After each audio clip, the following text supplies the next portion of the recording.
Let me just say, the Trump culture of winning is alive and well in Kentucky. Welcome back to America Decides. It was not a good night to be a candidate endorsed by Florida Governor Ron DeSantis. In Kentucky's Republican gubernatorial primary, Kelly Craft, backed by DeSantis, fell to Trump-backed candidate Daniel Cameron. And in the Jacksonville mayor's race, Republican Daniel Davis, endorsed by DeSantis, fell to Democrat Donna Deegan. Let's bring in Ashley Etienne and Hogan Gidley. Ashley is a CBS News political contributor. She previously served as communications director for Vice President Kamala Harris. And Hogan Gidley, well, he previously served as White House Deputy Press Secretary in the Trump administration, where I saw him in lower and upper press all the time. Good to see you both. So let's just set something straight here. Former president says that Daniel Cameron is a star, but he's not sufficient to correctly spell his first name. Nevertheless, he endorsed him and Cameron won. But Cameron was a fully fledged Republican in good standing before this race. The Trump endorsement mattered, but he's also part of the McConnell world. He was legal counsel to Mitch McConnell. He lives in both spaces in Kentucky, right, Hogan? Yeah, but only in this town would we be that concerned about the nuances of all of these endorsements. The fact is, the Trump endorsement does carry with it quite a bit of weight, as obvious by the last two wins last night. But the fact is, too, that in the broader scheme of things, what we're looking at here is momentum. And it looks like DeSantis had some for a while. Now Trump has taken that back. He's expanded his lead over DeSantis in the primary. And these types of endorsements just are feathers in a cap for someone getting ready to try and take the nomination. For sure. Ashley, so in Florida last night, there was something that Democrats haven't had much of lately in Florida. A ray of sunshine. A win.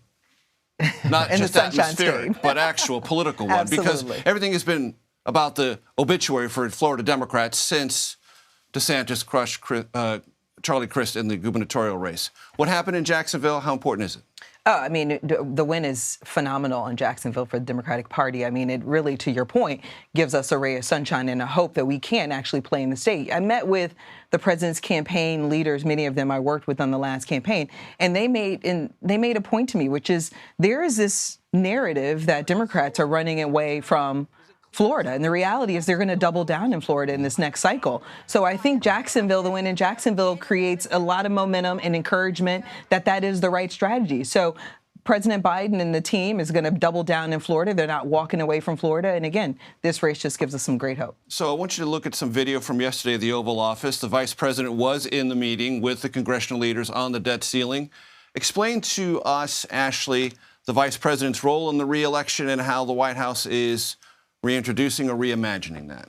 Yeah, I mean, the way that the campaign sort of characterized sort of the strategy with the vice president is they were going to reintroduce and recredential the vice president, which I think is really important. As I mentioned to you before, I've worked for the two most powerful women in politics, and recredentialing them constantly is necessary because voters forget, they don't give women credit that they're due. But here's what I think is really important. CBS did a poll that showed that her polling among independent liberal voters is at 73% approval rate and 60% among young people. So for me, I've seen her spend a lot of time on reproductive rights. I think that's smart. Clearly, the party's double downing on it. You saw the president showed up at Emily's List yesterday. So there is a concerted effort to continue to drive the point on abortion rights and the extremism from the Republican Party. But I think that they need to strategically utilize her more effectively with liberals and young voters. That clearly is her sweet spot. And it's also shores up the president's negatives, Biden's negatives among young people and among liberal Democrats. So I think that's how that would be my advice to them about thinking about how to more effectively utilize her to shore up the president's Well, we know negatives. they watch this show, so I'm sure you got right to them. Hogan, this seems to be like coming up the next 4 weeks, a pretty important month for the Republican conversation about who the nominee is going to be in 2024. Mike Pence is going to make a decision. Every indication is he's getting in. Yep. Ron DeSantis is going to make a decision. Every indication is he's in and in with both feet. We may hear from John Sununu, whether or not that's indicative of something important or not, we don't know. Chris Christie will hear from. And Tim Scott is clearly going to get in. So 3 will definitely get in. It could be as high as 5, and we'll know that in the next 4 weeks. Sure. Sum up what's heading for Republican primary and caucus voters in the next 4 weeks. Well, I'm going to quote someone on your show that probably has never been quoted before, and that is the great philosopher, the nature boy, Ric Flair, the 16-time World Wrestling Federation champion, who said, and I quote, "To be the man You got to beat the man. And right now in Republican politics, Donald Trump is the man. And if he continues to focus on the America First policies that gave him record-setting success and record-setting time for all demographics in this country, I think he's going to be in a really good spot. Someone like Tim Scott is a very interesting character. Obviously, he was my senator. I'm from South Carolina. I know him really well. If the race were held today, most people in the state tell me he'd finish somewhere around 4th. Nikki would be behind him because he just ran a race and he has an apparatus. People like him. He's funny. He's good on the stump. He has good policies. Trump? Trump, potentially Pence in there, and if DeSantis is in there ahead of Pence, I think is where it sits right now. But right now, Trump is ahead in most major polls, and I think someone told me today on the ground who was an operative said Trump already has the state locked up. No one should even come here. Again, I would say that's a little far off, knowing the state, but still we'll see. Continuing with the philosopher Ric Flair, is it possible to beat the man? I'm not sure, because the problem is if you attack Donald Trump in a way that hurts him, and you take the nomination from him, there will be a large portion of the MAGA base that says, I don't like you for hurting Donald Trump.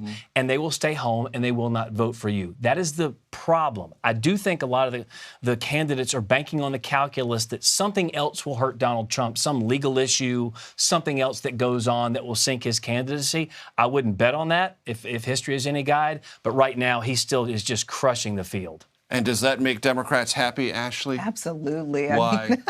Well, because I think the sort of the consensus within the party is that the best organizer and fundraiser for the Democratic Party is Donald Trump. And that best turnout driver. Absolutely. And the party's best weapon against Donald Trump is Donald Trump. So I think you're absolutely right. I mean, the Democratic Party wants to run against Donald Trump. The president's currently polling higher than Donald Trump. And if the Republican Party continues to pursue these culture wars, on abortion, for example, like what's happened in North Carolina, it's playing right into the hands of the Democratic Party because, again, 73% of independents want less extremism on this issue, and that's the percentage that makes a difference in those battleground states like North Carolina, right? But 11 states who had governors that passed laws limiting abortion won their reelection campaigns. 86% of the people in this country reject the Democrat position. Every single U.S. senator but one voted for a bill that allowed for abortion for any reason, any time, up until the moment of birth, and they wanted you, the taxpayer, to pay for it. A vast majority of the people reject that, and the Republicans do a bad job having that conversation. We were the dog that caught the car in Roe v. Wade, and they shut up about abortion for months and allowed Democrats to paint us with this broad brush. We have to get in that fight and engage in it and try and win back some of those voters to explain what happened, because when Roe v. Wade was overturned, 68% of people in this country believed it meant no more abortion for anybody, which, of course, is the best misinformation and disinformation campaign I have seen in my lifetime. We had references to Ric Flair, dogs, and bumpers. Can I just to say be one thing? continued. Okay. Ashley, I got to run. Ashley perfect. Etienne and Hogan Gidley, thanks so much for joining us.